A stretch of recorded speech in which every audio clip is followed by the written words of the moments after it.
we've got Ivan on now just to have a little bit of a chat with him to find out his influences from verbal judo and how it's helped him. So, Ivan, I guess the first question I'll ask you, mate, is just could you just give us a little bit of background about yourself, work life, hobbies, martial arts, stuff like that? Okay, no worries, Trevor. I was introduced to judo when that was my first martial art when I was about 9 years old. You know, at 11, I was introduced to Sendokai karate. Then, you know, it's pretty extensive, my martial arts history. And then I moved I was actually living in Albury at the time. And then we moved to Melbourne and I continued the training there with Sendokai. And from there, kickboxing training, boxing training, went back to judo, and then I started Brazilian Jiu-Jitsu. And basically, I was trying to cover all bases with my martial arts. As far as my working career, I started doing security at 17 years of age. I'm 51 this year, so 50 right now. But yeah, I started when I was 17. You know, I had done bodyguard work for major acts that have come to Australia. You know, worked doors, clubs, you know, in every major nightclub in Melbourne, from King Street to Heat and the casino.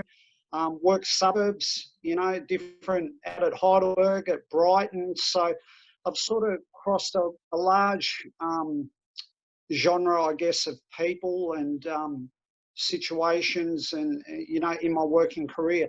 And basically, you know, I'm still doing security to this day. So from the age of 17 till now, I'm still in that industry as well as teaching martial arts. Okay. Can I ask you, and you would have seen and been involved in a lot of sort of wild and wonderful situations in that, in your time.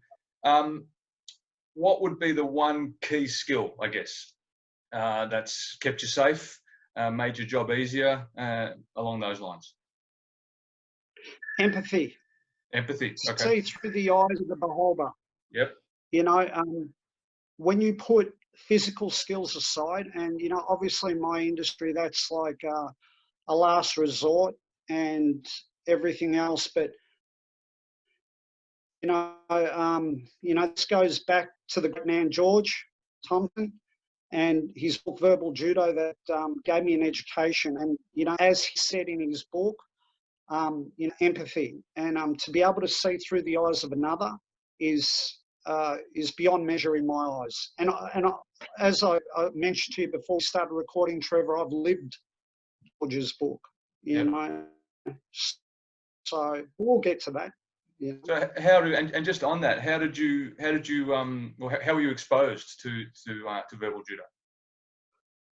Okay, so that in itself is a very interesting story. So forgive me if it takes a little while to explain, but basically I was, you know, about 10 to 15 years into my security career, and I was actually looking to go into armor guard work, where, you know, money bags in the back of a truck and you're carrying a firearm. And so basically I started that training with the firearm. I went, you know, got enrolled in it and everything else. And, you know, we began the training, and the actual instructor, he brought up a scenario that he was actually involved in, which was he walked into an armed robbery, and the robber actually had a hostage, and it was a lady, and he had his arm around her neck and had a sawn-off shotgun to her head.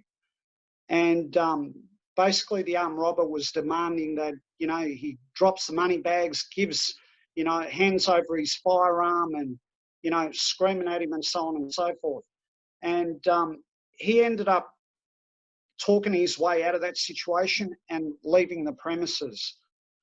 Now, the way that he described it, and I wish I could, it was such a long time ago, but, you know, I wish I could have explained verbatim to you, but basically he said some things that really caught my attention, and a normal person doesn't speak that way. So basically when the lunch break came about, you know, while I was doing this firearms course, everyone else had left the room, and I approached him and I said to him, you know, I can't remember the instructor's name, so forgive me, but I said to him, you know, what you described, what happened in class, a normal person doesn't speak like that. You know, how did you know how to talk like that? And he started trying to, you know, explain it. And then he said, look, look, look. He goes, get this book. It's called Verbal Judo. And the gentleman's name's George Thompson. And I thought to myself, you know, I'm a seeker of knowledge and wisdom, you know, and I thought, you know, I'm going to get this book. I'm going to get this, you know. So it was probably around, don't quote me, but around 1998, 99, 2000, somewhere around that time that I actually got George's book. So it was a while ago now. It was 20 plus years. So, Okay. yeah. That's how the story came about, that I actually, and it was an impact, you know, like, wow, you know, getting introduced to George's book like that, like, wow, you know. So that in itself is a great story. So what sort of things, I mean, from the book itself and George's philosophy, what were, if you could just break it down to maybe 2 or 3 key things that really hit you and potentially that you use to this day? Look, definitely the 5-step hard style, Okay. you know, Yep. definitely empathy, to be Yep. able to see through another person's eyes. You know, just like simple, you know, the 11 things that you should never say, you know. Yep. So, and I haven't looked at George's book, honestly, in years now, because it's so deep within me. But as you can see, it's just rolling out of my mouth, you know, like, you know, those 11 quotations that you should never say to people, you know. That in itself, you know, was a great help. And the way that he delivered his anecdotes fantastic. But the main that, honestly, Trevor, that stay with me are empathy and 5-step hard style. Okay, cool. So with, and it's interesting, I mean, from my experience in doing, you know, teaching this for years, and a lot of the instructors that I talk to around the world, people that seem to really get this material, you know, and it just jumps out and grabs them, similar to yourself, people that have a background in martial arts. Not everyone, but people that have a background in martial arts, this sort of seems to resonate with them. So with all of your background in the martial arts, do you see any similarities in the philosophies of BJ and BJJ and all those type of things? Absolutely, you know, absolutely. I mean, it's all in the words, you know. You know, as George says, like, you know, with judo or jiu-jitsu, it's, you know, one thing that I really say is like an acceptance. You know, a big thing for me where the correlation between martial arts and, you know, the verbal side of things is the acceptance. Accepting that, you know, George says it, accepting that words are being slung at you, you know, that, you know, and be happy about it. You know, it's like that. There were some things that were initially in the early stages of practicing real life that I had to overcome, with my fear at trying it. So that in itself was a big step for me, was actually trying it. But martial arts definitely helped, because as you know, with judo, jiu-jitsu, it's an acceptance of someone's energy, their force, and redirecting it, you know, rather than opposing it. Yep. So for me, you know, having that mental background and, you know, that physical sort of side of it first definitely helped with my mental approach with it, you know. Okay. So, but acceptance was a huge one, and overcoming the fear of actually trying it. Yeah. So, I remember, you know, the early days, that was a big step for me. It was like, you know, I didn't want to, I wanted to fall into my old habits, but I thought, I've got to give this a crack. I've got to say these things and see what happens, you know. And I'm glad and I'm grateful that I did. Yeah, it's amazing. I just like the way that you just worded that, Ivan, accepting the other person's energy. Because we talk a lot in verbal judo about, not resisting, but rather yielding to a person's energy and using it to your advantage. So I just like the way you've come across it there, and put it accepting that person's energy. It's, I need to accept it so I can then work with it and potentially move this person where they need to go. Yeah, absolutely, absolutely. Even if the force itself is powerful, because when you're dealing with aggressive people, people that sometimes are irrational, their force can be overwhelming. So, you know, especially in my line of work, you know, where, you know, not often it's a physical confrontation, but it's definitely abusive. So, you know, I don't know if people know King Street, but it was one of the, you know, the main, well, it was the main street, you know, before the casino came along the city, where, you know, there was thousands of people walking along every weekend, and you've got every, you know, 15th or 20th person you had to say no to, and you can't let them in the club. So, you know, they weren't really appreciative of that, you know. So I had to deal with it. You know? So That's absolutely. Would you would have seen obviously the best of communicators, and then also the worst of communicators. What would and I've been both. You've seen both? Oh, you've been both. Yep. I've been both. Yeah. Absolutely. Yeah, me too. Yeah. The same thing. Yeah. You know, the first 15 years of my career, you know, I think I said everything wrong that you possibly could.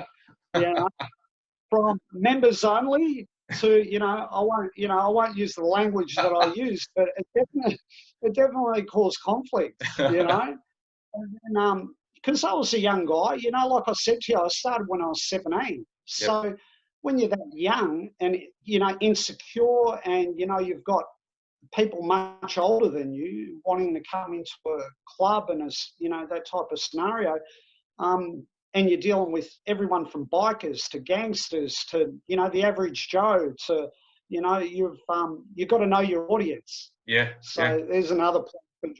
You got to know your audience. That's awesome. It's all coming out. You know. That's it. Well, so would you, and I don't want to put words in your mouth, but what I've found is that the biggest problem for anyone in any type of position of authority, security, and all that type of gear is getting over that ego. Would you say you obviously experienced a similar thing? Yeah, absolutely. And I bounced from one to the other, you know, because even though, you know, for me, it was a slow transition, you know, and it was gaining confidence in what I'd read and slowly starting to implement it, seeing that it was working, practicing it. But definitely I would, you know, when you're getting insulted, you know, and it's like 3 o'clock in the morning, 3:30 in the morning, you're hungry, you're tired, feet hurt, your back hurts, you're young, you don't realise that all these things influence you, you know. And then the last thing you need is, you know, guy number 215 coming along and calling you an arsehole, you know. And you'd resort, you know, you go back to sort of, you know, that egotistical, like, who are you to tell me, you know, anything? And, you know, I am who I am, and I'm not letting you in, kind of thing, you know. Whereas, you know, so it's definitely, some days it was endurance, you know, to be able to keep a professional hat on, if you could say, you know.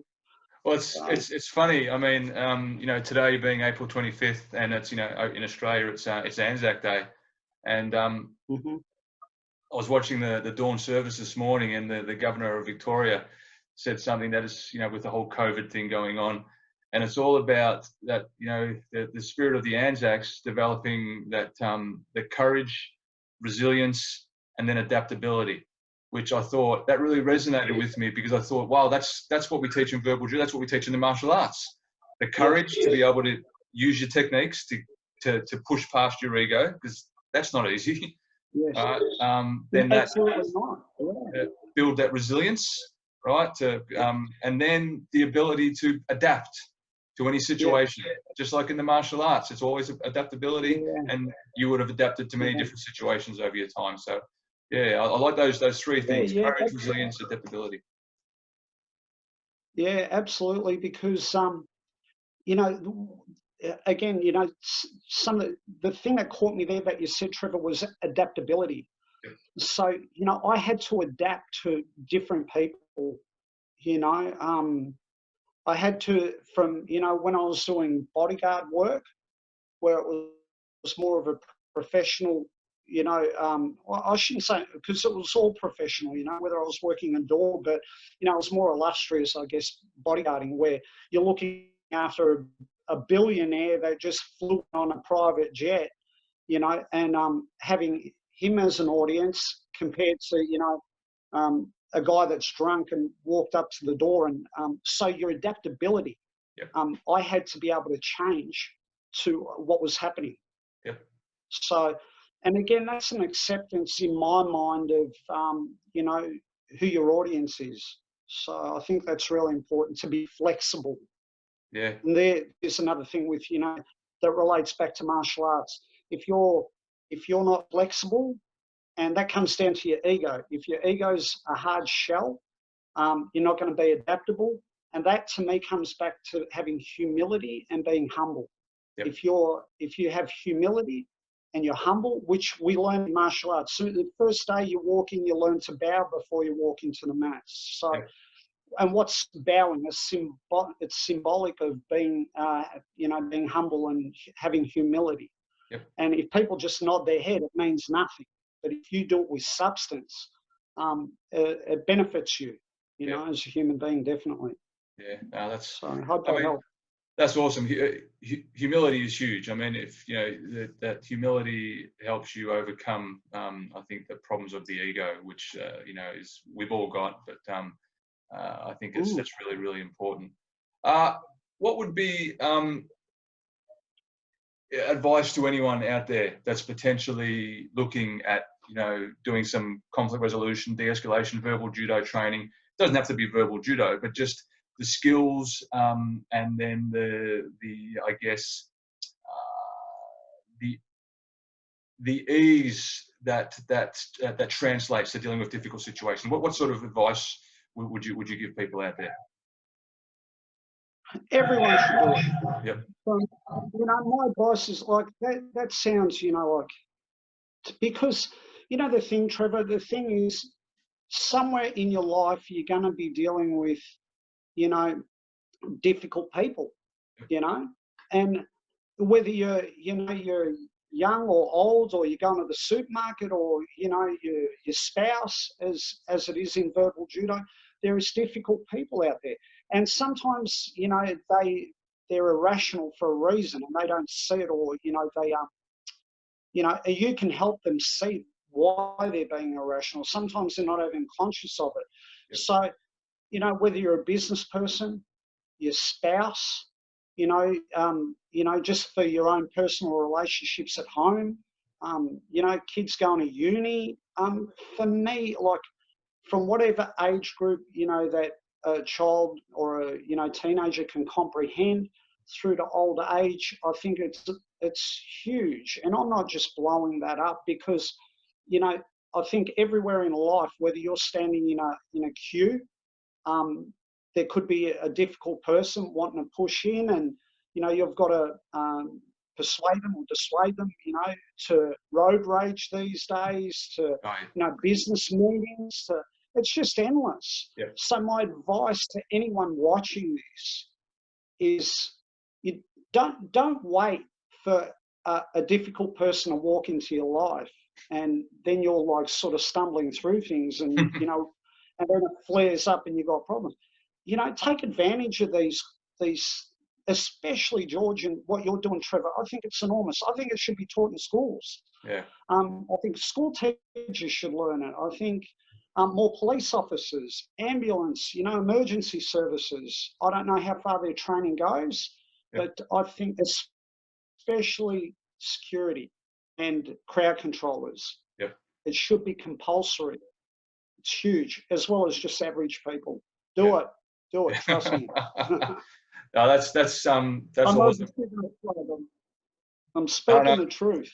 And I appreciate that. And as for what this is worth, people watching this, none of this was solicited, apart from the fact that I knew Ivan had read the book. We've sort of connected on Instagram. So yeah, this is my view, is to try and get as many people as possible for them to tell the listeners, the watchers, their stories, their point of view, and so people can make their own decisions. So, well, Trevor, part of the reason that I wanted to do this was because I wanted to give back. You know, like verbal judo. If you know, I've been telling people about verbal judo and George, you know, for over 20 years now, 20, 21, 22 years about verbal judo. You got to read this book. You got to read this book. You know, not getting paid, not getting, you know, none of that. You know, just how much his wisdom had helped me. And this is the honest to God's truth. If it wasn't for that book, I would not still be in the career that I'm in. wow. I would have had many more situations, and there's no way I'd still be in this industry. I've been in this industry, like, you know, like I said, from the age of 17. In 1993, licensing came in where the police, and rightly so, you know, was more, you know, the crowd controller industry was much more monitored, you know, for the right reasons. And there's no way I would have lasted this long if it wasn't for that book. Yep. So there's a plug, you know, and it's not just a plug, it's the truth. That's awesome. I mean, I'd really, I think we'll end it here, but I'd really love to get you back and just get maybe a couple of, you know, what we call in verbal judo peace stories, a couple of, you know, real life scenarios that you've been engaged in, you've been able to talk people around and take it from a potential nasty situation to a peaceful resolution. Because in verbal judo, that's what we'd rather have peace stories. It's all well and good to go to the war stories. You know, you grab someone, you throw them down. Yeah. Everyone likes to hear those. But the peace stories, I used my noggin, my mouth to turn someone around. So well, just you know, for my last, I guess, you know, comment to finish this off, there, you know, another great book was The Art of War by Sun Tzu. Yes. Written, you know, millennia ago, and you know, a very wise general when you look at it. And he said, to subdue the enemy without fighting is the greatest of achievements. You know, not verbatim, but, you know, and I took that literally. If I could subdue them in a sense without being physical, that is the highest ideal that you could strive for. And I'm proud to say that I've been able to do that, you know, many times. So yeah, that's absolutely awesome. And I think Bruce Lee might have paraphrased Sun Tzu in Enter the Dragon when he said, "The art of fighting without fighting." Absolutely. He was into it in 1972. He knew it back then. There you go. Well, Ivan, thank you very much for your time, mate. I'll appreciate it, and I'll leave you to enjoy the rest of your Anzac Day, and we'll end the recording there. And yeah, we'll be in touch. Thanks, mate. Thanks heaps, Trevor. And here's all the Anzacs. Good on ya. Cheers, buddy.